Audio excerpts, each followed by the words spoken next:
to another edition of First and 10 with Rams coach Joe Prud'homme. I'm Jimmy the St. Christopher. Rams lost in a arena football type game, 53-46 to the Sagu Lions Saturday night in Waxahachie. A lot of yards, 721 total yards for the Lions. The Rams had 547, 286 through the air, 261 on the ground. Coach, how happy were you with the nearly perfect balance of offense, running and passing? I was really pleased with it. You know, we probably could have run even more, but our run game was very, very effective. Desmond Nisby was as good as advertised in that game, and very, very physical. Finished his runs, but the balance was really good, and I think that really helped us to be successful, you know, in both areas. Both teams combined for 11 touchdowns at the half, and then the Rams won the second half 12-11. What kind of D adjustments did each team make at the half? We made a couple of personnel adjustments. We brought in a different linebacker, different nickelback, and just started trying to really just take away what they did best. They made some adjustments as well in their secondary, and you know, it slowed us down a little bit. They slowed down. We had a couple of opportunities we didn't get. We left about probably, I think, 2 touchdowns on the field. So that was a little bit tough, but yeah, it was a tale of two halves. I mean, you had one, it was an offensive explosion. Second half was, you know, more of the defensive battle time. Donovan Eisman, only 12 balls completed, but nearly 300 yards and a touchdown. He had a pick late there at the end, but how about Lamont Moore? The yards after the catch, how impressive was that? Yeah, Lamont was really, really good. But there wasn't a safety over the top, so once he beat the underneath defender, he was off to the races. And, you know, they were forced to stack the box a little bit just because of Nisby and the offensive line, you know, creating some room. And so that's why it worked off each other really well. With Coach Joe Prud'homme on First and 10. Coach, how frustrating is it to see a quarterback like their quarterback, the Lions quarterback, C.J. Collins, get all those yards? I mean, like I said earlier, it's almost like an arena football game. How frustrating is that for both sides of the ball, as far as the coaches go? It's frustrating in general. The yards are I don't really worry about the yards as much as I do the points. You know, if you give up a lot of yards but not the points, it's okay. But, you know, they were able to sustain some drives that I thought we should have made some stops on. Obviously, everybody did. You know, when you're yelling the play out and telling them what to do and they just not get done, it's a little frustrating. But all in all, I mean, the kid had a great game. We helped him get a great game by some of the things that we did.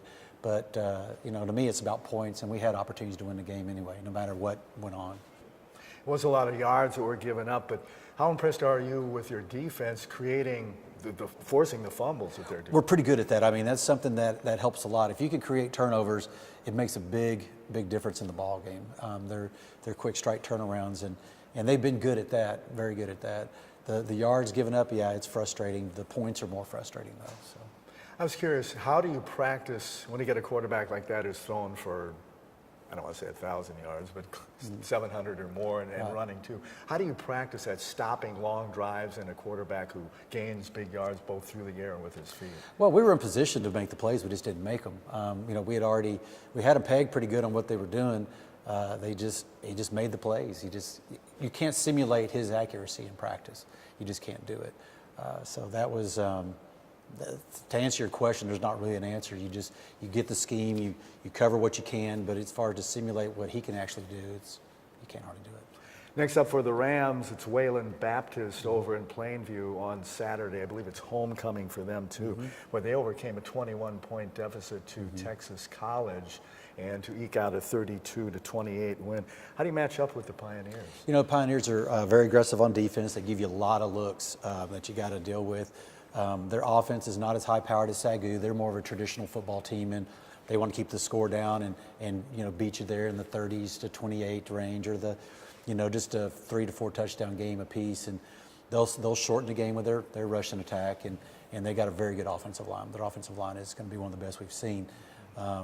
But it's a different style, and you know, we match up. I'd say we match up pretty well with them. I mean, despite all of our injuries, we're just, you know, the guys got to play at a higher level. Whoever comes in has to play at a high level. And nothing against their quarterback, Nick Quintero, but you don't have to worry about him being a C.J. Collins. No, he's not a C.J. Collins. He's effective at what he does. Their run game is really good too. But their defense is kind of what makes them the front, and all the different looks and blitzes and things of that nature. They create opportunities, like you said, through the turnovers. How much of a threat, a dual threat, is that running back to Sean Johnson? I mean, he runs, but he also catches. Yeah, he's their leading receiver, so you know you really have to circle him and know where he is all the time and account for him. and take away, if we could take away at least the receiving end, at least he's got to run, and we kind of want to make him one-dimensional if at all possible, one way or the other. And that'll be a challenge, but I think our guys will be ready. Now, you watched the film, I guess, yesterday or today, Monday or Tuesday, you know, for the last game against Sagu last week. Do you sit down and do you just kind of learn basic things off that? I mean, you have a different offense now coming up this weekend. How much can you take out of the film from this past weekend's game for this forthcoming game? You always, well, the thing about that is a lot of times you're just trying to refine what you do more so than what they do. You're trying to really get your guys, it's a teaching tape. Here's what you did well, here's what we didn't do so well, here's what we got to improve on, and learn from that. That's really the best way to do it. To compare the opponents that are different, they're completely different. So you don't take anything away from that, except that if there are some things that they do that we were able to defend, or things that they do that we had trouble with, you can expect to see it next week. So you better be prepared to make the adjustments. What would be the biggest thing you'd work on this week in practice? Basically our coverage still and communication in the secondary. They're in position a lot of times. It's just there's some basic things and technique that they've got to work on and trust.